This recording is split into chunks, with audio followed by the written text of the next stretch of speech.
Halo semua, selamat datang kembali di channel ini. Video kali ini kita akan membahas berita yang ditayangkan oleh cnbcindonesia.com, di mana terdapat beberapa syarat agar para honorer bisa diangkat menjadi P3K tanpa melalui proses seleksi. Lalu kapan sebenarnya jadwal atau tahapan pengangkatan honorer menjadi P3K tanpa tes ini dilakukan? Informasi selengkapnya silakan ditonton secara lengkap agar rekan-rekan sekalian bisa menerima informasi ini secara utuh dan menyeluruh. Rekan-rekan, Kementerian Pendayagunaan Aparatur Negara dan Reformasi Birokrasi saat ini tengah mengkaji skema pengangkatan honorer menjadi aparatur sipil negara tanpa melalui proses seleksi. Jadi aparatur sipil negara yang dimaksud di sini adalah pegawai pemerintah dengan perjanjian kerja.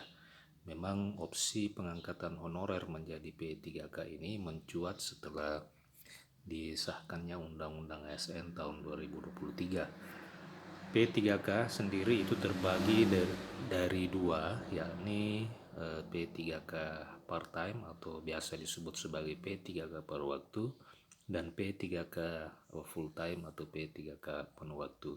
Kedua jenis P3K ini sangat berbeda di dalam hal penggajian dan masa kontrak serta jam kerja. Pengangkatan honorer menjadi aparatur sipil negara P3K ini rencananya akan didasarkan pada proses pemeringkatan kinerja sepanjang tahun 2023 ini, sehingga honorer tidak perlu lagi melalui proses seleksi, akan tetapi berdasarkan kinerja yang telah dipantau oleh pemerintah, apakah dalam hal ini pemerintah daerah maupun pemerintah pusat. Kesemuanya itu nanti akan diatur lebih lanjut di dalam aturan turunan atau peraturan pemerintah tentang manajemen ASN sebagai aturan pelaksana dari Undang-Undang Aparatur Sipil Negara.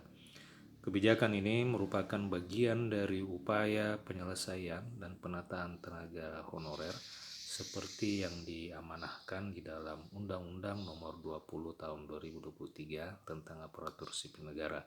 Jadi memang kebijakan pengangkatan dan penyelesaian honorer itu dilakukan melalui proses verifikasi, validasi, dan pengangkatan oleh lembaga yang berwenang.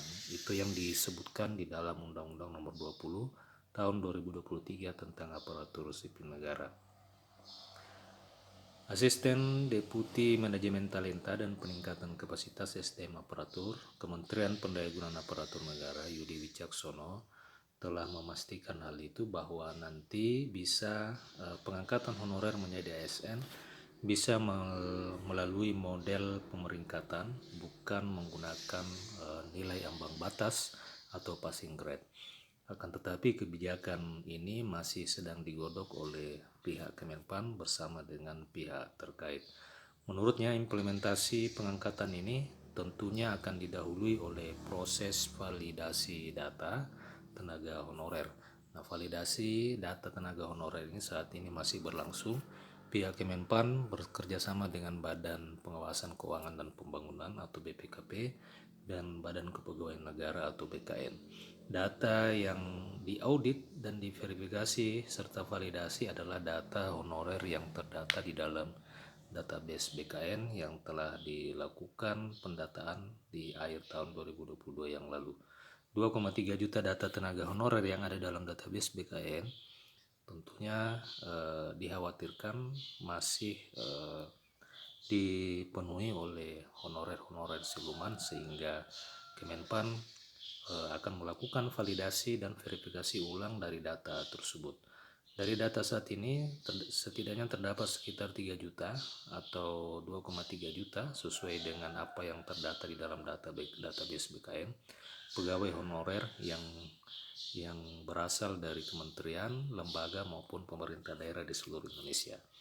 Di dalam implementasinya kelak, Yudi mengungkapkan jika data 3 juta honorer itu termasuk di dalam bagian yang lolos validasi dokumen, maka akan dimasukkan namanya ke dalam platform khusus untuk dipantau kinerjanya.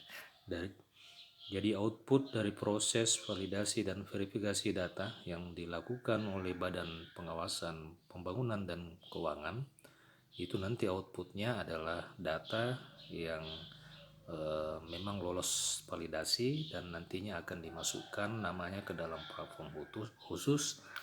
Adapun bentuk platform ini yang belum jelas dan belum diatur secara terperinci, dan nanti mungkin di peraturan pemerintah akan diatur platform khusus seperti apa yang dimaksud, dan melalui platform ini nantinya akan dipantau kinerja dari para tenaga honorer itu.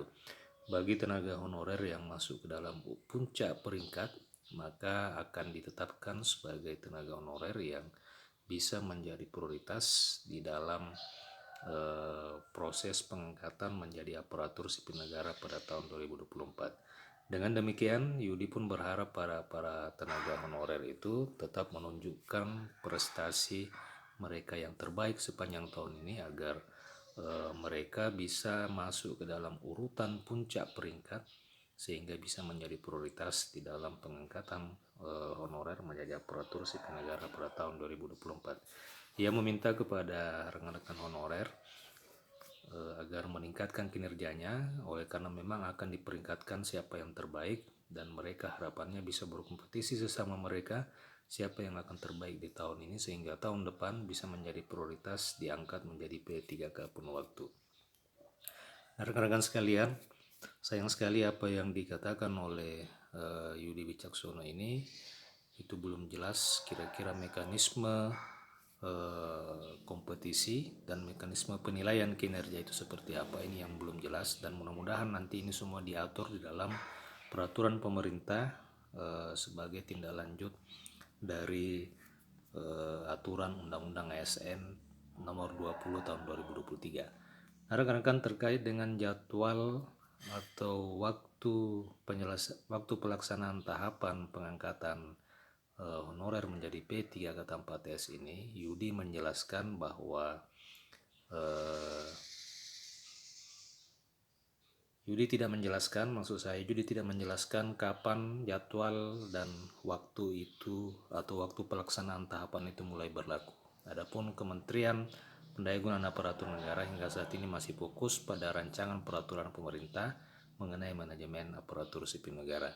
Jadi wacana pengangkatan honorer dan tahapan validasi itu berdasarkan apa yang disampaikan oleh Pak Yudi, belum jelas kapan jadwal tahapan itu mulai dilaksanakan.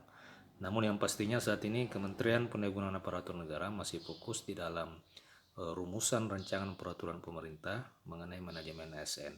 Sementara itu Komisi 2 DPR menilai bahwa pengangkatan honorer tanpa tes itu bisa dilakukan dengan melakukan seleksi administrasi berupa verifikasi dan validasi dokumen. Pengangkatan PNS menurut Komisi 2 DPR RI perlu diprioritaskan pada masa kerja dan bidang tertentu.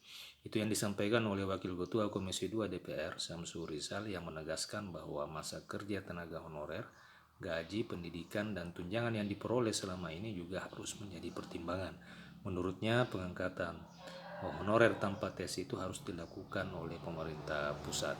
Nah, rekan-rekan, demikian informasi pada video kali ini. Bagaimana tanggapan? Silahkan tuliskan di kolom komentar video ini. Terima kasih telah menyaksikan. Sampai jumpa di video berikutnya.